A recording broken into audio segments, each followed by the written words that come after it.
Olá pessoal, tudo bem? Voltamos aqui com mais um episódio do Vinho e Prosa. Eu sou Augusto César Cruz, do meu lado Alexandra Alves e pegue sua taça porque o episódio já está no ar. É isso aí, a gente tem que lembrar que o Vinho e Prosa, ele conta com o apoio da Mister Frios, a Mister Frios que é uma loja que fica lá na Avenida Jatiuca, aqui em Maceió, uma loja de bebidas, de alimentos finos e bebidas como vinhos, destilados.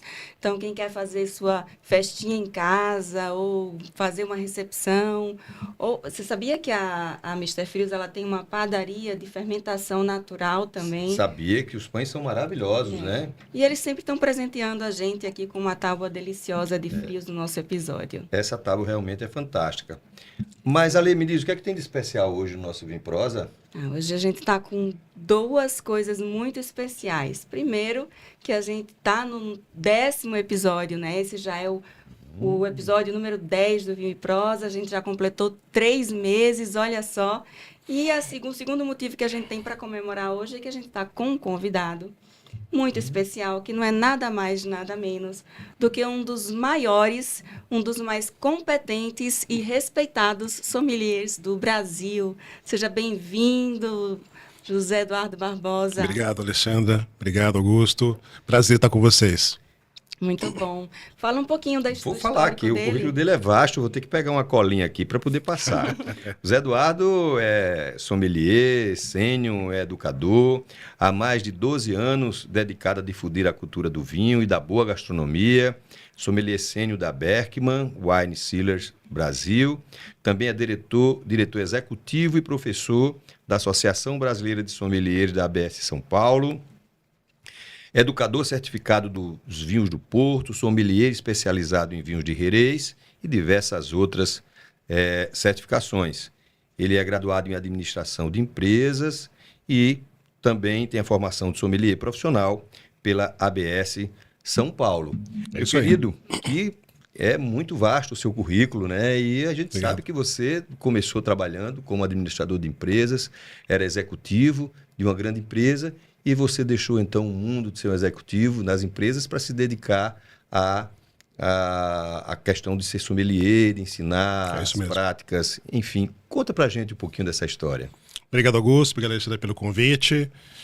Eu fiz migração de carreira começando em 2010, quando, como você falou, era um executivo de negócios de uma multinacional e decidi mudar um pouco a carreira porque eu sentia a ausência de alguns desafios. E sentia que aquilo já tinha esgotado a minha capacidade naquele setor.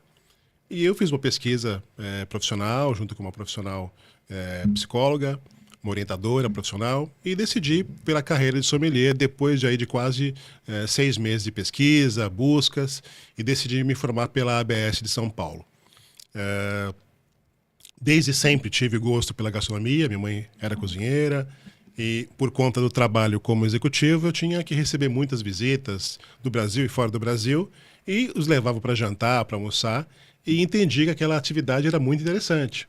Daí eu fui buscar um pouco mais de conhecimento, mesmo não sendo profissional. E quando voltei a tentar essa migração de carreira, apareceu novamente esse caminho como um dos melhores para mim. E aí me formei na ABS, comecei a trabalhar com eventos, fui para importadora de vinhos. Depois fui trabalhar também em restaurantes. Então eu passei por várias áreas da sommelier.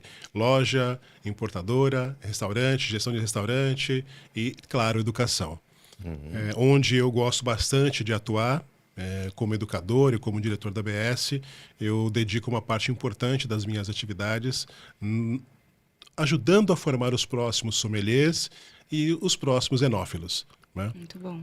Essa é a minha maior paixão, além de trabalhar como sommelier da importadora Berkman, que atende o Brasil todo, está no Reino Unido desde os anos 64, tem 60 anos de existência, e eu trabalho para essa companhia também desde 2022. Mas Zé Eduardo, olha só, o mundo dos vinhos, ele atrai muitas pessoas, né? Atrai, encanta, sempre a gente vê por aí, são vários eventos regados a vinhos, muitas confrarias, adegas, restaurantes. E no centro de tudo isso está um profissional muito importante, que é o sommelier. Sim. Me diga uma coisa, a vida do sommelier é só glamour? Todo mundo pensa, né? Tem até as brincadeiras que o pessoal fala, né? Todo mundo vê as cachaças que a gente bebe, mas vê os tombos que nós levamos, né? Claro que a parte visível do trabalho do sommelier para o público é muito glamurosa, ela é recheada de alguns bons vinhos, jantares, discussões, masterclass, apresentações, viagens, conhecer vinícolas, negociar com produtores. Então, tem sim uma parte muito festiva, entre aspas, né? Mas a base de todo esse trabalho é muito diferente. Ela necessita de muito estudo, necessita de muita dedicação e, claro, muito esforço físico também, não é? Porque você tem que, assim como qualquer outra profissão, se dedicar. Nada cai do céu. Verdade. Né?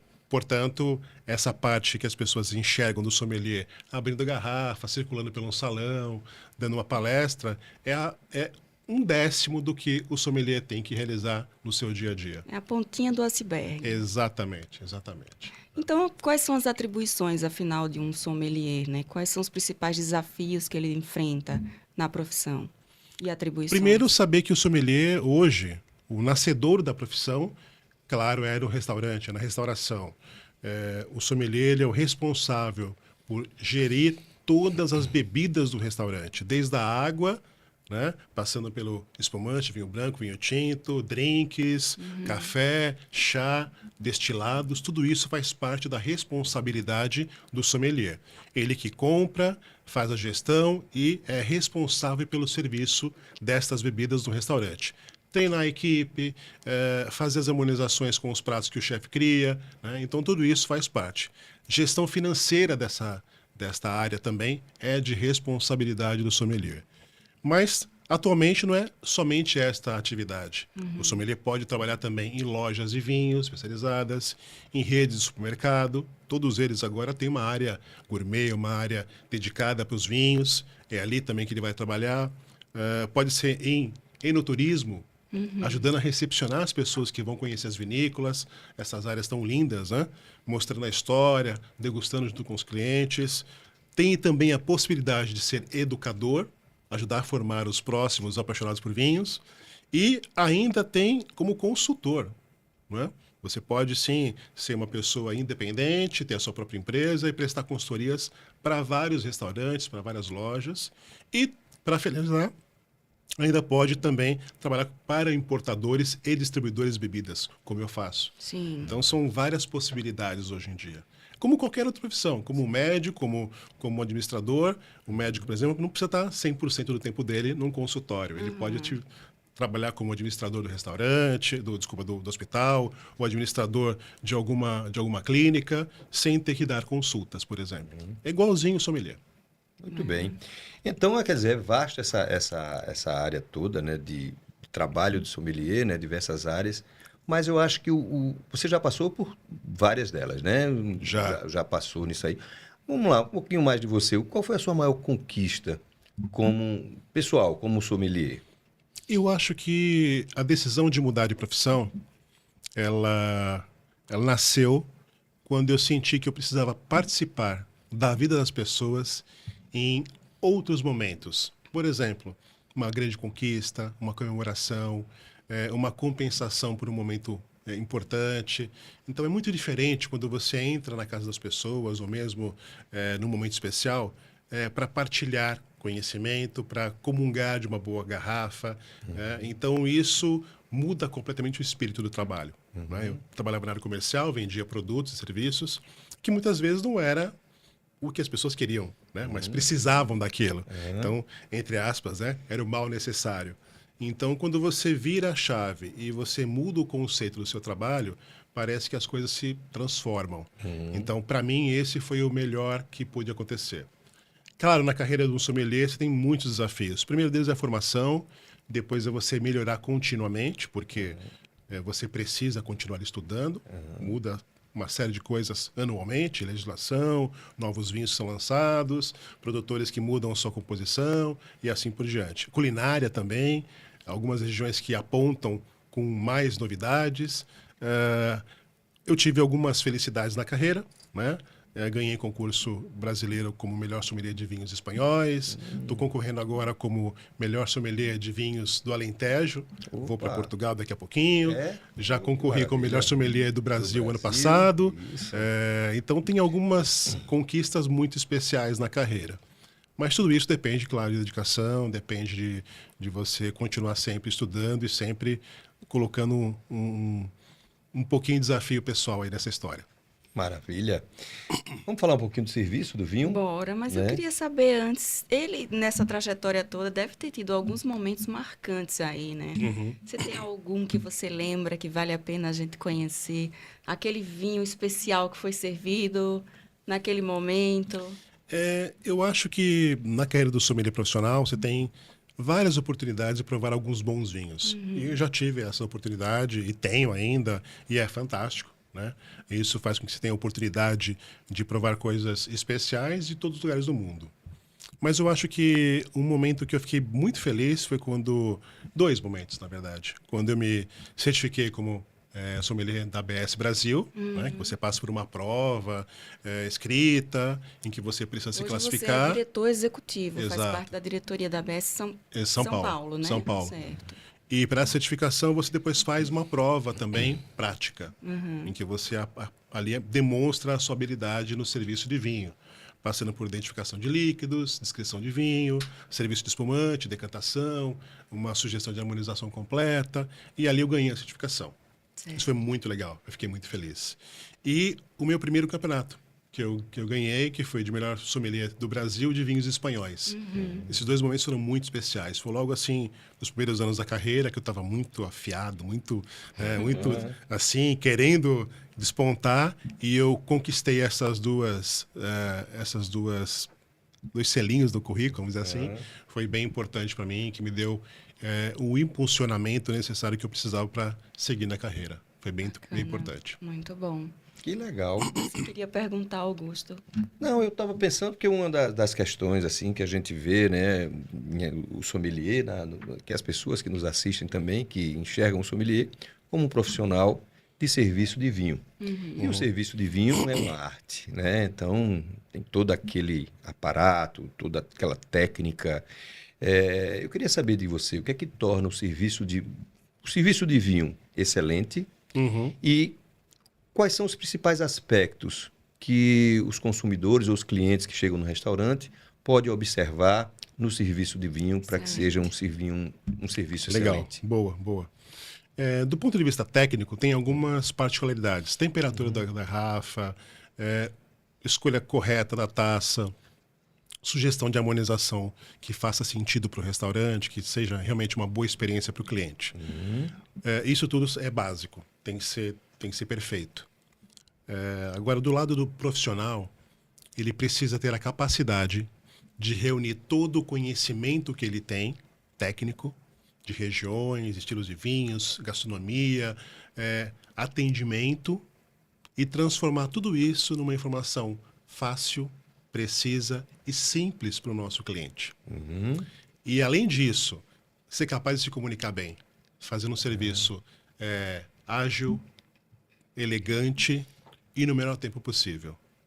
Acho que essa combinação de fatores faz com que o sommelier ofereça para o nosso cliente uma experiência muito boa.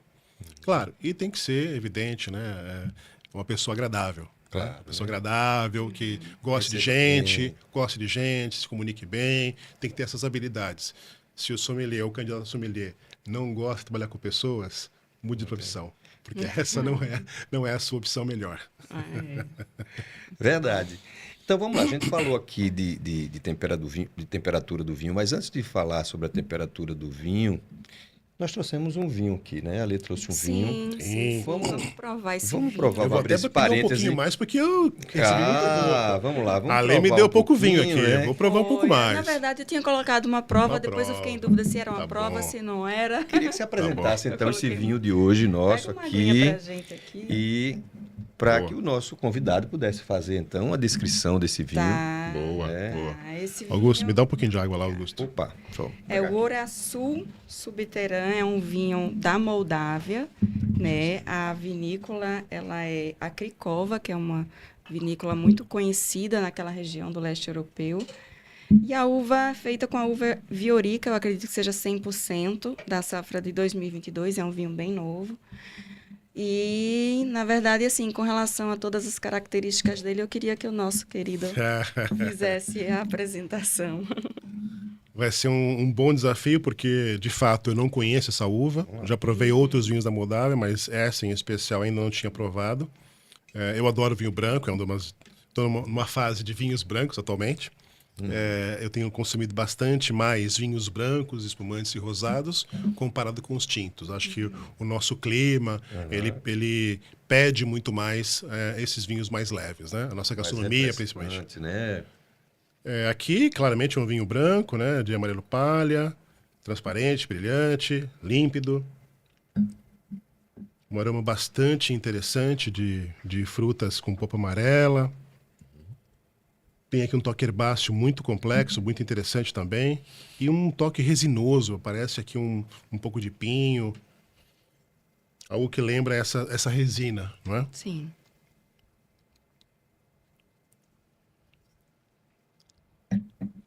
Um vinho seco, aliás, bastante seco. Uma boa persistência, uma acidez refrescante, álcool equilibrado. Acho que é um vinho que pode acompanhar muito bem aqui algum pescado da região, talvez um caranguejo, algo assim que precise um pouco mais de acidez. Acho que aqui vai ser uma boa companhia. Gostei do vinho, gostei. Bom, muito Gostei. bom. Maravilha. Então, esse vinho merece ou não merece, Merece um um brinde? brinde. Aí, Merece. saúde. Então, vamos lá. Aí. Saúde. Boa. Temperatura dele, como é que tá? Olha, Você é um... Tá um pouquinho Um pouquinho Aficionado mais pela frio, talvez temperatura. fosse mais interessante. Aqui deve estar uns 11 graus, aproximadamente, 11, 12. Se viria uns 10 graus. É um vinho de mais estrutura. Não dá para ser servido a 5, 6 graus. Acho que precisa de um pouco mais elevada essa temperatura para ser a melhor experiência. Mas ali uns 9 graus, ali 10, fica Fala para os interessante. nossos seguidores aqui, Zé Eduardo, qual a importância da temperatura do vinho? Eu gosto de dizer que eu sou o louco da temperatura. Porque não há nada pior do que você ser servido com um vinho fora da temperatura adequada para aquele estilo. Não existe nenhuma garrafa de vinho que você deva servir abaixo de 5 graus e acima de 18. Neste intervalo, né, para todos os estilos, seja um vinho branco, rosado, espumante, tinto, você tem faixas de temperaturas ideais. Qual que é a regra? Dentro de cada estilo. Quanto mais leve for o vinho, mais baixa é a temperatura. Quanto mais estruturado, mais volumoso, mais encorpado for esse vinho, mais alta a temperatura. Dentro da faixa, do range daquele estilo. De branco, a gente está falando entre 5, 9 e 10 graus. Por exemplo, peguei um Pinot Grigio italiano, leve, fresco, um vinho para ser consumido rápido. 5, 6 graus, fresco, frio. Peguei um Chassagne Montrachet, um Bourgogne, mais velho, um vinho estruturado, de grande volume, feito para durar muito tempo. Esse vinho tem que ser servido a 10 graus, 11 às vezes. Né? Então, é tudo vinho branco. Perceba, um eu sirvo a 5, 6, outro sirvo a 10. Tem um range ali. A mesma coisa para os vinhos tintos. Eu posso começar com um Beaujolais, super fresco, com 12 graus, refrescado no balde com água e gelo, ou receber um Ribeira do Douro com 17, 18 graus. Veja, também tudo vinho tinto, porém com uma faixa, um intervalo aí de 5, 6 graus de diferença. Isso é fundamental. Se você pega um vinho que tem uma estrutura como essa e baixa demais a temperatura, você vai impedir a percepção aromática. Você não vai conseguir sentir os bons aromas que tem esta taça. Né? E também em boca você vai diminuir a percepção de boca. Ao contrário, se eu aumentar demais a temperatura, eu vou sentir só o álcool do vinho. Né? E aquele sabor mais fresco vai se perder. Então, a experiência do nosso cliente precisa ser direcionada. Né? Você precisa entregar para ele a melhor experiência dentro da temperatura adequada para cada estilo. Muito bem. Então precisa de muito cuidado. Atenção, Paloma. Você que disse que... Paloma é uma pessoa que trabalha comigo lá em Pão de Açúcar, disse que a temperatura ideal do vinho, que ela já ouviu falar, diz que é a temperatura ambiente. Eu pergunto, a temperatura ambiente de onde? De onde, exatamente. Daqui, Se for de Pão de daqui, de Pão Açúcar de lá, meu Açúcar é Deus do 30 céu. graus, não tem jeito. Se for mas da Europa, depende. No inverno é Exatamente. baixo demais, né? No verão também é quente. Então, que não existe realmente vinho não se toma em temperatura ideal, como falou o nosso querido sommelier. Temperatura ambiente é um mito, porque se a gente, por exemplo, tomar como base, 2 cidades, não vou nem falar de Alagoas, né? Aqui da de Maceió, mas por exemplo, Cuiabá. Eu peguei há 2 semanas atrás 43,1 grau. Poxa vida, 43 graus. 43,1 grau. Uhum. Vamos tomar um vinho na temperatura ambiente?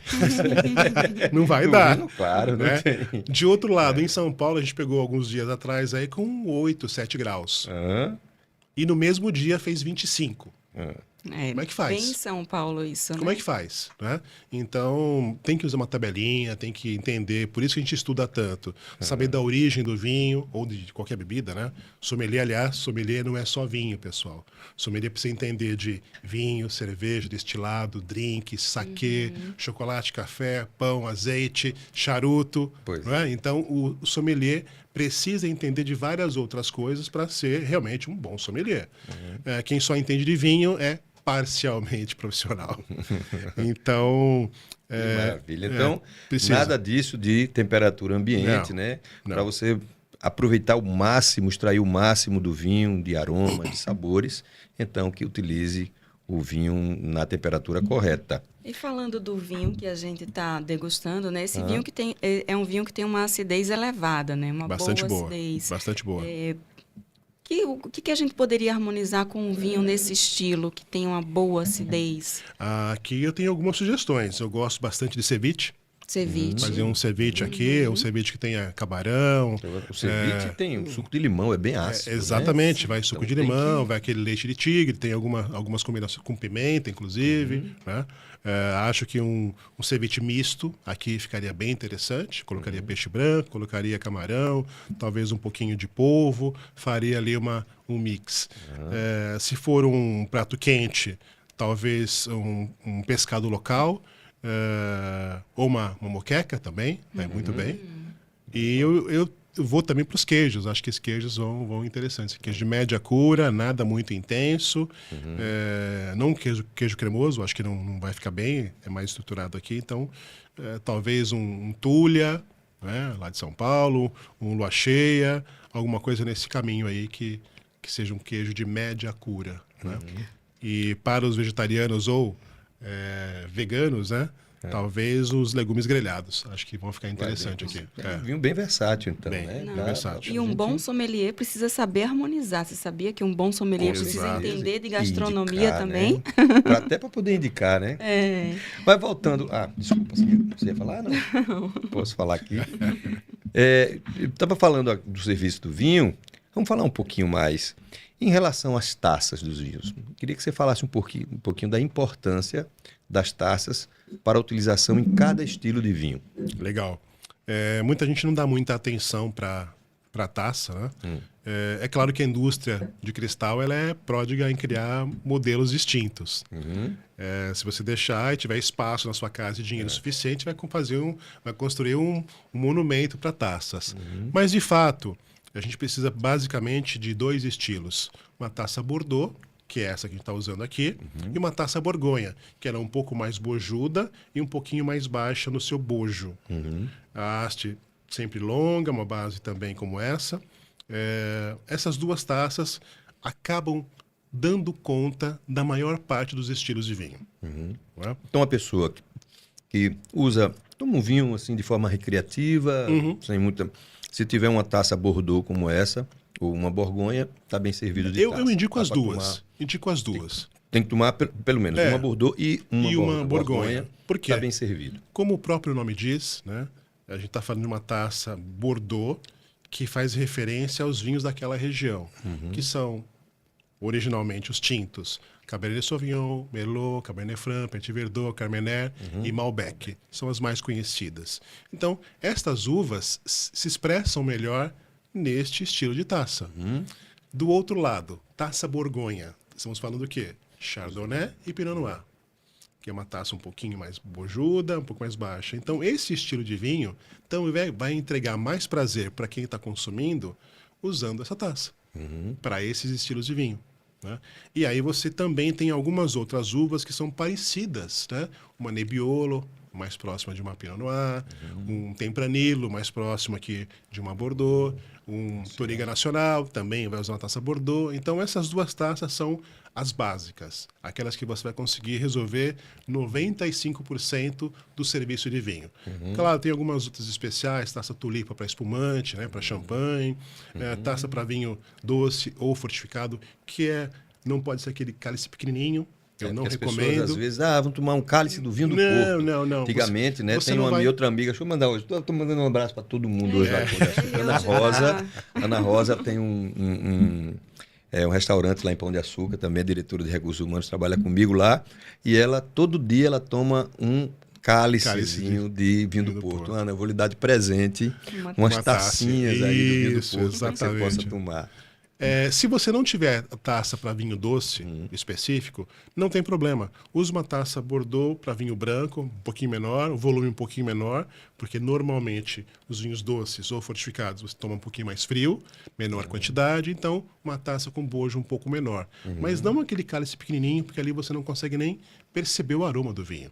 Não tem espaço para você brincar ali com o vinho, perceber aroma e degustar melhor aquele líquido. Então eu recomendo, se não tiver outra taça Bordeaux para vinho branco funciona perfeitamente. Vidro ou cristal? Cristal. Qual é a diferença? Leveza, textura, tato em boca, né? Você vai ter uma percepção melhor, uma experiência melhor com o cristal. Dispersão do vinho também em função do formato, dispersa o vinho na sua boca de um jeito melhor para você perceber aromas e sabores. Tá? Então isso também é bastante diferente. A gente tem em São Paulo, às vezes, uma degustação de taças. De taças. Então eu coloco taça de cristal, taça de vidro, copo americano, copo de plástico, né? E a gente vai servindo vários vinhos ali. Serve os vinhos e as pessoas vão provando. E aí, ao longo da degustação, isso eu gostei mais desse, gostei mais daquele e tal. Geralmente as pessoas gostam mais de um determinado tipo de vinho. E aí, engraçado que depois a gente leva, né, a garrafa para provar e todos foram degustados, é o mesmo vinho. É o mesmo vinho. É o mesmo vinho nas taças diferentes. E a percepção é completamente outra. A depender da taça, do copo, você sente o vinho diferente. Pela textura, né, pelo contato em boca e mais pela dispersão do vinho dentro da sua boca, dentro da língua. Isso é bem interessante. Sim, faz muita diferença uma taça boa. Então, mas a gente está aqui falando sobre taças e tomando esse vinho, mas falando um pouquinho sobre preservação do vinho. A gente está tomando aqui, pode ser que a gente não termine a garrafa toda, e aí depois eu vou guardar. Qual a orientação para preservar esse vinho depois de aberto? Então, vamos lá. Pelo menos uma brincadeira, tá? Eu costumo dizer, se você tem uma garrafa de vinho aberta na sua casa há mais de 2 dias, você tem 2 problemas. Tá bebendo pouco e não tem amigos. Brincadeiras à parte. Vou esquecer isso mais nunca. De fato, há situações que você está sozinho em casa, quer tomar um vinho e não vai consumir toda a garrafa. Isso. Então, tem alguns artifícios. O primeiro, se você não tiver nenhum outro acessório na sua casa, transfere o conteúdo da garrafa para uma embalagem menor. Uma meia garrafa, por exemplo, para diminuir a quantidade de ar dentro da garrafa em contato com o vinho. Isso é uma primeira providência. E guarda na geladeira em pé. Outra possibilidade é o uso do VacuVan, né, que é uma bombinha, que você coloca uma rolha de borracha sobre aqui a tampa da garrafa e com uma bomba você retira o ar de dentro da garrafa. Ok? O que estraga o nosso vinho é a oxidação, é o contato com o oxigênio. Então, fazendo esse processo, eu vou preservar durante mais tempo essa minha garrafa. Também coloco na geladeira em pé. Não tenho garrafa menor, não tenho VacuVan. Então, o mínimo que você tem que fazer é volta a fechar a garrafa com a rolha e coloca na geladeira para prolongar um pouco mais a vida útil. A depender do vinho, vinhos mais delicados sofrem mais, vão perder maior quantidade de aromas e sabores ao longo do tempo, em comparação com vinhos mais estruturados. Então, Sim. quanto mais volumoso, mais encorpado for aquele vinho, ele vai sofrer menos, mas vai perder intensidade aromática e gustativa ao longo dos dias. Certo. Os vinhos brancos, então, sofrem mais do que os tintos, né? Mais, teoricamente sim. Depende, claro, de cada produtor, de cada estilo, mas teoricamente sim. Mas o melhor é ter amigos e beber logo, né? Eu já dei a dica, né? Aliás, o vinho, não conheço outra bebida feita para compartilhar. Para você reunir pessoas em torno de uma mesa, com boa comida, boa conversa. É uma bebida sociável. Ela precisa disso. Claro que às vezes a gente está ali, quer tomar o vinho, está sozinho, está em uma situação que não dá para compartilhar, está tudo certo. Mas, via de regra, o vinho é para mesa farta, conversa boa e gente interessante. Isso é verdade. Zé Eduardo, você já trabalhou, já deu consultoria em dos grandes restaurantes assim mais prestigiados do Brasil, inclusive de São Paulo, né? Eu vi que no Fazano, você mostrou agora hoje mesmo uma foto lá do salão lá do Fazano, enfim. São restaurantes de alta gama que tem um perfil de um cliente mais exigente e também, por consequência, exige um serviço perfeito. Queria saber de você, quais são os principais erros que um sommelier pode cometer no dia a dia? O que poderia custar para esse sommelier e para a experiência do cliente, principalmente se for num ambiente requintado, onde você teria que ter uma experiência de um vinho de alta gama para um momento especial? Eu acho que independente do local que você trabalha, a técnica precisa ser perfeita, né? Normalmente, o que mais atrapalha o profissional não é a falta de técnica, né? Normalmente isso está preenchido. Eu acho que é muito mais o comportamento individual, né?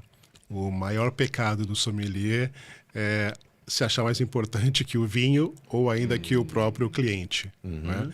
Então, como eu falei no começo, o sommelier tem a necessidade, a obrigação de transformar todo o conhecimento que ele tem, a hospitalidade que ele aprendeu a desenvolver e entregar aquilo do jeito mais simples, mais fácil, mais palatável para o cliente. Então, normalmente, os maiores erros que são cometidos são comportamentais, não são técnicos, né? Como você se expressa, como você se apresenta, como você apresenta o vinho, como você se relaciona com o cliente. Eu acho que é aí o ponto mais crítico, mais sensível e que as pessoas percebem e acabam. Vão se queixar, vão se sentir, às vezes, menos prestigiadas no seu serviço. Eu acho que esse é o ponto focal para a gente não perder de vista. Humildade no serviço, técnica absoluta, seja num restaurante de primeiro nível, seja num restaurante mais simples, uma cantina, ou num quiosque de praia. A técnica tem que ser perfeita. Temperatura, abertura de garrafa, taça, né? Tudo isso tem que ser perfeito. Agora, o comportamento, às vezes, não é o melhor possível. Não. Todo mundo gosta de ser bem tratado, né? Claro. Eu até um cachorro mesmo, você é criador de cachorro, eu também adoro.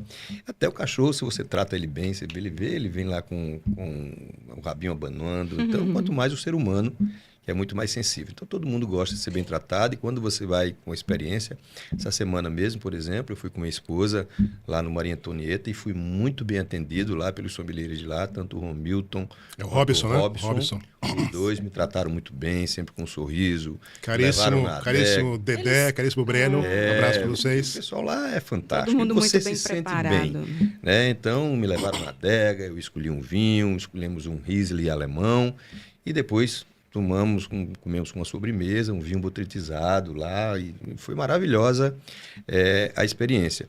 E no momento eu pedi para o Romilton fazer então as provas do vinho, que é uma coisa que, pelo menos aqui na nossa região, não é uma coisa muito comum. As pessoas não querem que o sommelier prove o vinho. Qual a importância da prova do vinho para o serviço e para a experiência do consumidor? Isso um ponto importante, né? Tem algumas casas que não permitem que o profissional prove o vinho. Isso nunca aconteceu comigo, porque todos os lugares que eu trabalhei, tanto como funcionário, ou como consultor, ou como em eventos, qual que é o ponto importante ali para que a gente possa diferenciar uma coisa da outra? Primeiro, o sommelier faz uma prova de vinhos que é mínima, estamos falando de 10 ml, 15 ml. É para garantir para o nosso cliente que ele vai receber um vinho em perfeitas condições de consumo. Até aquele momento, a garrafa de vinho é do restaurante.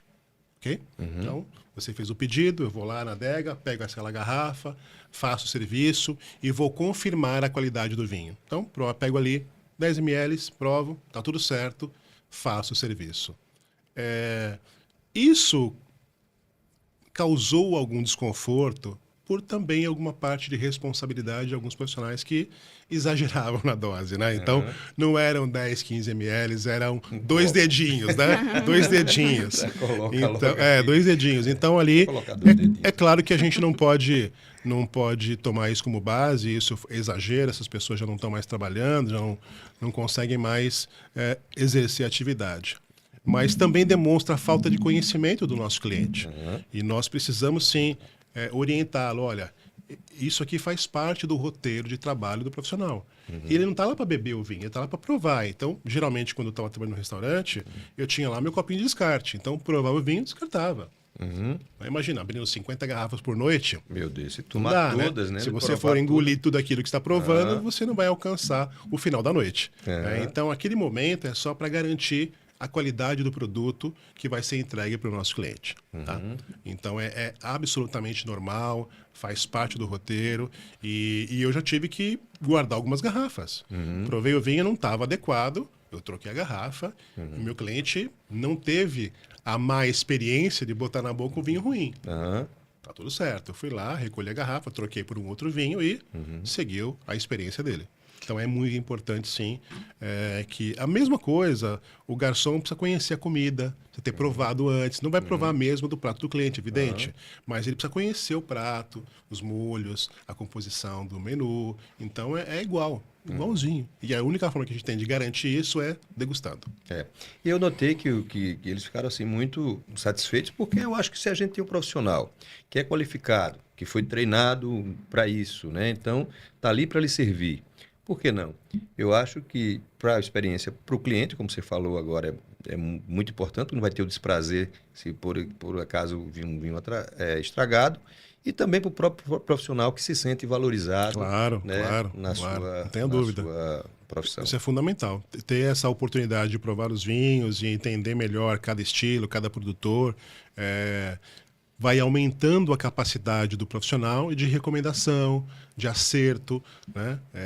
De harmonização com os pratos da casa, de conhecimento do gosto do nosso cliente. Então, numa próxima visita, ele já tem um mapa mental prontinho do que o cliente gosta, qual que é o perfil dele. Se é um vinho de mais intensidade, se é um vinho mais complexo, mais elegante, se é um vinho doce, né? Se é um vinho extremamente seco, vertical, um vinho com uma acidez mais alta. Então, ele já tem um mapinha clarinho na cabeça dele para uma próxima sugestão. É fundamental isso. Eu acho realmente de uma relevância absoluta, gente, né, fazer isso com o sommelier, pedir para ele provar, valorizar o profissional, mas eu acredito que também haja um desconhecimento muito grande da parte do cliente, de entender que isso existe, que esse serviço existe e qual a razão desse serviço. Né? Nós estamos... Ontem mesmo, quando eu notei que o pessoal da mesa, quando eu pedi para ele fazer o serviço, eles ficaram olhando. Então, quer dizer, ficaram olhando. Não entenderam. E ele fez lá, pegou, tal, provou. E depois que provou, levou o copinho dele lá, uma tacinha ISO, não foi nessa taça. E aí, depois que serviu. E aí, as pessoas comentam. Quer dizer, isso é uma experiência, é uma coisa bonita, é a arte de fazer que torna aquela experiência melhor. Talvez esse pessoal dessa mesa vizinha possa, no futuro, já pedir a prova também para o sommelier, né? Nós estamos ainda num processo de crescimento de cultura enogastronômica. O Brasil tem um consumo de vinho muito baixo ainda, né? Estamos falando de menos de 2 litros per capita. É claro que eu sou ponto fora da curva, né? Meu consumo é bem maior que esse. Mas, de fato, o Brasil ainda tem um longo caminho, tem uma das maiores populações adultas em condições de consumir vinho do planeta, ainda é 17º de consumo, se bem me lembro agora. Então, nós temos um caminho bastante longo para melhorar tanto o nosso desempenho na cultura enogastronômica e no consumo de vinhos. Então, isso é desafiador. Alguns podem achar isso um ponto para esmorecer. Para mim, não, é o contrário. É para você falar, puxa, tem um caminho ótimo pela frente, vou conseguir trazer mais pessoas para essa experiência positiva. Então, sim, faz parte do trabalho do sommelier também auxiliar na educação dos nossos clientes, de forma talvez indireta, ou um atendimento mais rebuscado, um atendimento mais didático, né? E você vai construindo essa relação ao longo do tempo. Muito bom. E falando ainda sobre serviço, a gente sabe que existe uma diferença aí entre decantar e airar, né? Sim. Me explica aqui pra gente qual é a diferença essencial entre decantação Boa. e Boa aeração. Confunde um pouco a cabeça tanto dos consumidores quanto dos profissionais, porque você vai usar o mesmo acessório, o mesmo objeto, chamado decanter, né, para fazer duas operações distintas, uma de aeração e outra de decantação. A primeira, a aeração, ela é destinada para vinhos jovens, estruturados, tânicos, com graduação alcoólica um pouco mais elevada e que ainda não alcançaram o seu apogeu, mas que mesmo assim queremos consumi-lo. Então, para que você tenha uma experiência melhor, eu vou passar esse vinho para o decanter, de base larga, para aumentar o contato do vinho com o oxigênio e permitir que ele melhore essa experiência, que ele abra mais os seus aromas, volatize esse álcool e polimerize um pouco mais os taninos. Esta é a função da aeração. Decantação já é outra coisa. Para vinhos mais evoluídos, para vinhos que passaram um longo período em garrafa, criaram sedimentos, né, a famosa borra, que estão lá na garrafa, depositados no fundo. E quando eu for servir esse vinho, eu preciso separar a borra que vai ficar na garrafa do vinho que a gente vai oferecer para o cliente ou para o nosso convidado. Então eu vou pegar um decanter de base estreita, porque o vinho já evoluiu, eu não quero que ele tenha muito contato com o oxigênio, e vou passar esse vinho de forma muito delicada, muito pausada, para o decanter. Quando começar a passar ali o sedimento, aquela borrinha, aquele pozinho, né, bem fininho, eu paro e deixo um dedinho de vinho no fundo da garrafa. Então, são operações distintas que usam o mesmo objeto que tem um nome só. Então, o decanter é para aeração e também para decantação. E aí, então, me deu um exemplo. 2 vinhos. Um vinho conhecido para aerar e um vinho conhecido, que a maioria das pessoas conhecem, para decantar. Vamos lá. A gente tem, por exemplo, a gente tem um consumo bastante alto de vinhos da Argentina e do Chile, principalmente do Chile. Então, vou falar aqui um vinho do Alto Maipo, né? Ou Maipo Andes, que é o nome correto atualmente. São vinhos com base de Cabernet Sauvignon, Cabernet Franc, alguma coisa de Carmener. Mais Cabernet Sauvignon, que é uma uva que dá vinhos estruturados, tânicos, com bom álcool, vinhos musculosos, que ficam prontos depois de 5, 10 anos. Mas a gente consome rápido, a gente quer velocidade. Então, eu peguei aqui, por exemplo, um Vinta de Martino, um Cuvée 2021, que é um grande vinho de Martino. Esse vinho ainda não está no seu auge, mas eu quero consumir ele hoje. Então, eu vou usar o decanter para aerar esse vinho, para expor ao oxigênio e melhorar essa relação de percepção tânica, de álcool e de textura.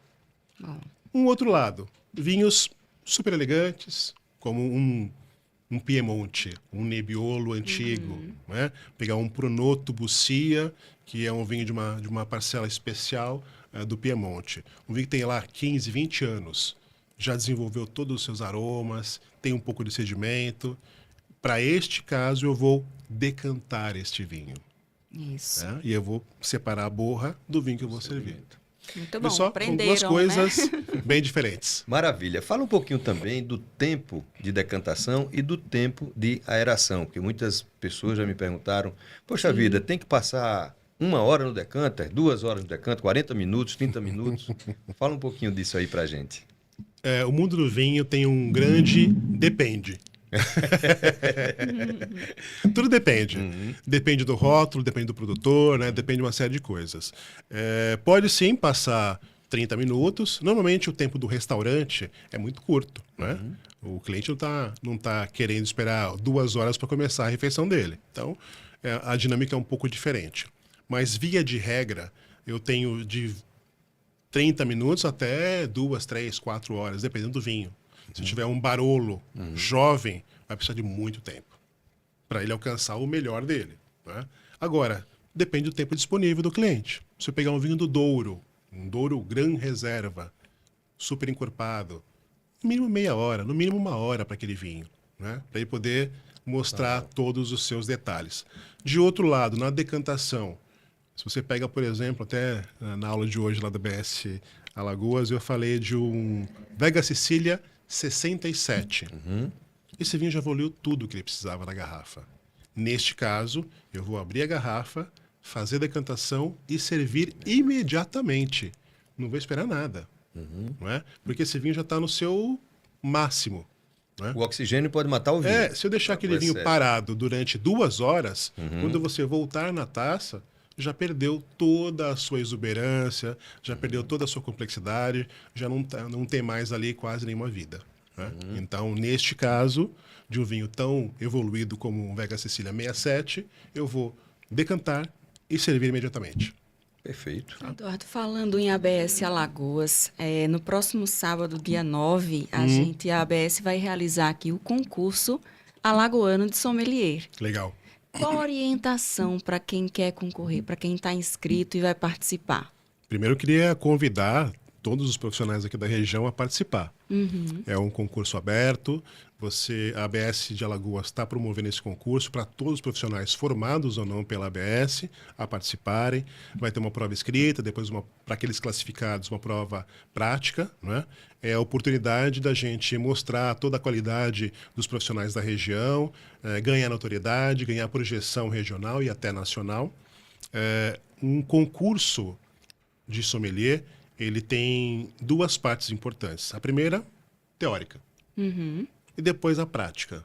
Na prática, você passa por algumas provas. Descrição completa de vinhos, normalmente são 3 taças. Identificação de líquidos, em taça preta, 5 taças, 5 líquidos. Pode ser tudo. Pode ser refrigerante. Identificação cegas, você não sabe o que tem lá dentro. Você não sabe nada. Não sabe nada. Taça preta, você não consegue enxergar o líquido. Você precisa trazer o líquido aqui no nariz ou provar, se você precisar, e dizer o que é. Se é um whisky, se é uma cachaça, se é um rum, se é uma ginger beer, um chartreuse, um café, um chá, qualquer coisa pode ter ali dentro. Depois tem uma prova de serviço de espumante completo. Depois disso, uma decantação e uma sugestão de harmonização do menu completo para uma mesa. Sim. Né? E depois disso, ainda uma correção de uma carta de vinhos com possíveis erros. Você precisa identificar qual é o erro e qual seria a correção disso. Tudo isso em 30 minutos. É pressão, é pressão. Lembrando que qualquer profissional, qualquer sommelier, não precisa ser formado pela ABS, né? Qualquer um pode participar. Se foi formado pelo SENAC, se é autodidata, enfim, desde que confirme, né, que tem experiência, que tem experiência, pelo menos 1 ano, como sommelier pode fazer parte disso aí. Exato. Não, só para finalizar aí, para complementar, que não só quem está participando, concorrendo, que pode participar do concurso sommelier, porque o concurso é aberto para toda a comunidade, então vai ter também... Pode assistir, né? Pode assistir o concurso, claro, que vai acontecer no período da manhã, no sábado, e à tarde vai ter uma exposição de vinhos. A Big Wine Day, né? Legal. Então, você que está assistindo a gente e não é sommelier ou não está participando como competidor, mas pode ir lá assistir o concurso e também participar da Big Wine Day, conhecer lá todos os rótulos que vão estar expostos. Vai ser um dia muito bacana, vale a pena participar. Tem mais um amigo, vou mandar outro abraço para ele aqui. Hoje está danado, né? Esse é um cara de amigos. Esse o vinho não sobra nunca. Passa. Uma vez sobrou, uma vez lá em casa. Depois eu vou até fazer outra pergunta aqui para o professor, pegando o gancho. Mas o Carlinhos, que não perde nada, tenho certeza que ele não vai perder por nada, o nosso querido Carlos Oliveira, que vai estar lá. Mas falando nesse gancho de ter amigo, de guardar, eu já cheguei e guardei um vinho uma vez, Zé Eduardo, e não consegui, minha esposa não queria tomar esse vinho comigo, e aí eu então disse, não, vou tomar aqui, não usei o Coravin, abri, porque achei que ia tomar, mas vou colocar ele aqui na geladeira, amanhã eu tomo. E aí fechei o vinho, coloquei na geladeira, no dia seguinte abri o vinho, deixei ele na temperatura correta e fui tomar esse vinho. Não é que esse vinho estava bem melhor do que o dia anterior, né? Aí, Isso pode acontecer. pode, né? Pode acontecer. Então, vamos lá. Eu queria fazer essa pergunta. Primeiro, em relação... Eu acho que o vinho evoluiu, teve mais contato com oxigênio. É isso né? mesmo. E deu uma evoluída e eu É isso pude mesmo. apreciá-lo de outra forma. Mas conservar vinho em geladeira, em adega, na prateleira, como é que a gente pode guardar as nossas garrafas de vinho? Eu estava catalogando, eu tenho aquele ONI, Uhum. né? E eu consegui catalogar. Semana passada eu tinha 128 garrafas em casa. E só tenho 4 adegas em casa. E mesmo assim, minha mulher fica louca, porque é vinho em guarda-roupa, é vinho em tudo que é lugar lá. Então não consigo guardar vinho. Legal. E aí, quando não tem vinho na adega, me diz aí qual a dica pra gente. Quem não tem uma adega em casa, se guarda o vinho na geladeira. Legal. Até na cervejeira eu já tirei a cerveja tudinho, coloquei os espumantes lá para poder guardar, porque lá em casa tá uma loucura. Legal. Tem que se pensar primeiro numa diferenciação, viu, Augusto, do que é vinho de guarda e vinho de consumo de giro rápido. Se a gente falar de vinho de guarda, que eu vou guardar ali 5, 10 anos ou mais, preciso guardar esse vinho numa temperatura controlada entre 14 e 16 graus, constantes. Temperatura constante, umidade 70% e livre de qualquer luz, né? A luz também é um ataque que o vinho pode sofrer. Isso pensando numa longa guarda. Tá. Você vai conseguir desfrutar desse vinho na melhor condição, guardado durante esse período. Isso é para guarda. Para consumo. Eu consumo aqui, sei lá, uma garrafa a cada 2 dias. Então, naquele período que você quer consumir, 2 semanas, tal, você vai guardar ali na geladeira o vinho branco, o espumante, né? Tá tudo certo, não tem nenhum problema.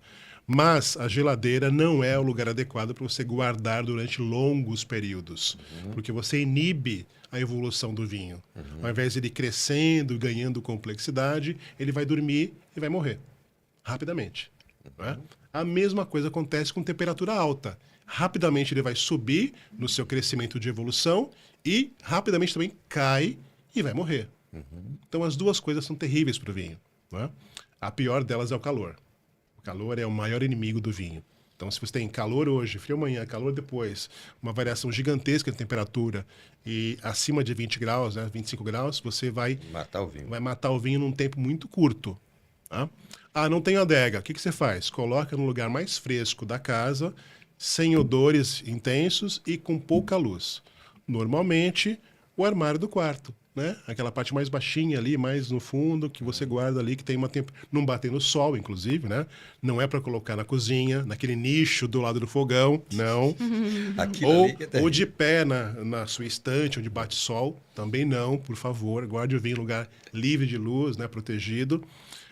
Mas também você vai durar pouco, não é para guardar isso durante... Não dá para pegar um vinho de grande expressão, um vinho complexo, importante, você gastou ali um bom dinheiro, e esperar que ele vai ficar bom durante 10 anos. Não vai acontecer. É verdade que o barulho também interfere na qualidade do vinho? Eu não diria barulho, mas eu diria vibração. Vibração. Adega embaixo da escada. Se for uma escada de uso contínuo, que tem vibração, você vai impedir aquele trabalho de polimerização dos taninos. Eles vão se aglutinando, vão se juntando para formar a borra, ou dar mais maciez para o vinho. Se ele está vibrando muito, ele não consegue fazer esse trabalho. Então, você vai impedir também a evolução do vinho. Isso às vezes também é uma adega próximo a caixas de som, onde se usa o som também, aquela Vibração, claro. não é? O vinho ele gosta de silêncio, gosta de pouca luz, né? E uma temperatura constante. Deixa ele quietinho ali, ele vai ficar bem, vai te entregar o maior prazer possível dali a algum tempo. Tem vinícolas que usam, inclusive, os sons de Bossa Nova, né? música tem de tudo. clássica, né? O vinho fica Luiz dormindo Argenta, uma lá dessas duas ao aí. som da música clássica, de Isso. Beethoven, de Na Mozart. Vinha Montes, do Chile, eles têm, na sala de barricas, os cantos gregorianos. Olha que É bem interessante, você entra naquela sala que é linda, maravilhosa, se senta para tomar uma taça de vinho ali, e aquela música vai te levando para os pensamentos mais interessantes. Então, também, é claro, tem um pouco de marketing aí, evidente, mas é interessante, é bem legal isso. Muito bem. Você como sommelier e como consultor da Berkman, que é uma importadora, já deve ter provado diversos estilos, tipos de vinho e tal. Queria saber qual foi o vinho mais caro que você já provou, o que mais lhe agradou, se lhe agradou tanto isso, se o preço realmente... Se o paladar, às vezes, o vinho vale o que a gente... o que se pedem, pelo menos, né? Pelo valor do vinho. E isso, qual é o vinho mais exclusivo, o mais caro que você já provou e que você mais gostou? Eu vou começar a responder pelo final, tá? Vamos lá. O vinho depende muito do momento, da companhia, do seu estado de espírito. Então, às vezes, nem é um vinho tão caro, tão importante, mas aquilo te dá tanto prazer, te dá tanta satisfação pela comida, pela companhia, pela conversa, que te marca muito. Então, certamente, o vinho é momento. Falando de preço, tem muitos vinhos que têm um valor que não espelha a qualidade do vinho, tão somente. Ali está agregado outros valores, como exclusividade, baixa produtividade, muita procura, né? Então tem uma composição de fatores que levam esse preço desse rótulo para um nível muito elevado. Não é que vai tocar sininho, como eu gosto de falar, né? Vou tomar essa taça de vinho, eu vou ser levado para um êxtase maravilhoso. Não é isso. Né? Não vou para Nárnia, não vou ter uma epifania e vou, né? Não é isso. É que alguns vinhos têm tanta procura, têm tão baixa produtividade e um status de importância tão elevado que essa composição eleva o preço para uma condição muito maior do que o valor de produção daquela garrafa. Né? Dito isso, sim, tem vinhos muito caros, muito importantes, que eu já tive a chance de prová-los, né?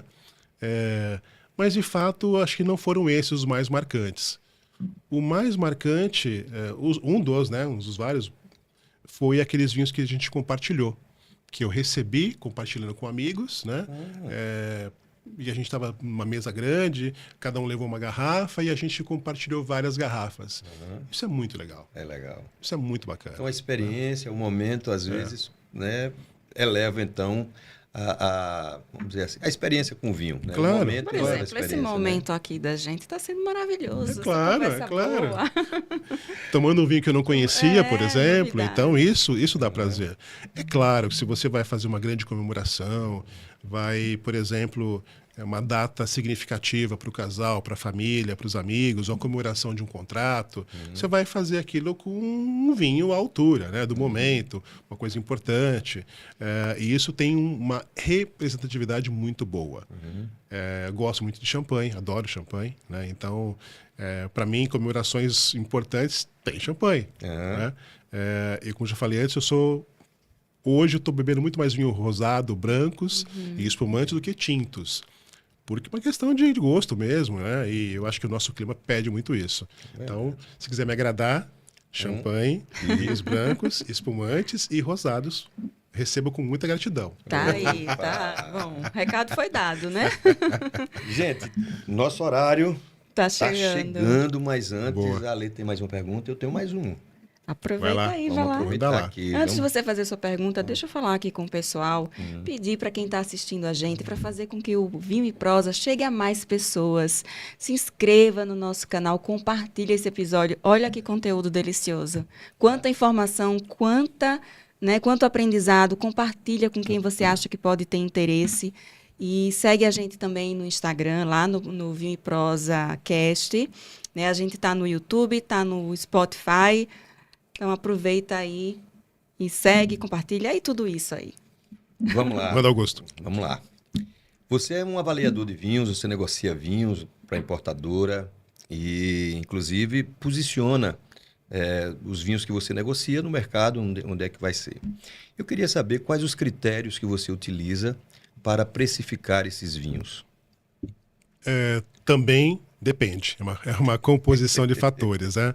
Claro que a base de tudo isso é o preço do nosso produtor, né? Tem lá o preço que é negociado para a aquisição dessa garrafa, e aí você vai trazer isso para o custo Brasil, né? Para a nacionalização desse produto. E além disso, você também precisa encaixar esse rótulo numa faixa de preços adequada para a qualidade que ele tem. Então, o grande desafio do sommelier profissional também é ter a capacidade de fazer uma prova de vinhos e entender qual é a categoria daquele rótulo. Isso. Se ele é um rótulo de início de gama, né, um vinho de entrada, se é um vinho de média gama, um vinho de alta qualidade ou um vinho premium, ou ainda um super premium. Né? Então, essa categorização de... Isso não é fácil, né? Porque muitas vezes você tem ali precisa treinar bastante. Do mais fraco para o top, tem uma diferença grande. Grande. Mas ali você vai estreitando de um para outro ali, é mais Aí complicado. Eu acho que vale muito da experiência e do conhecimento. Experiência, técnica, muita degustação, né? Muita troca de informação com os outros profissionais, com o produtor. Então você vai estabelecendo alguns padrões, né? Algumas bases para que você possa, ao longo da sua experiência, definindo ali. E tem algumas apostas também. Tem coisa que você aposta. Fala assim, isso aqui é especial, mesmo que o mercado ainda não reconheça, né? Não entendeu ainda, você falando, isso aqui é uma coisa especial. Deixa eu trazer para cá, eu vou comercializar e mostrar o que é esse vinho. Então tem algumas apostas que nós fazemos também.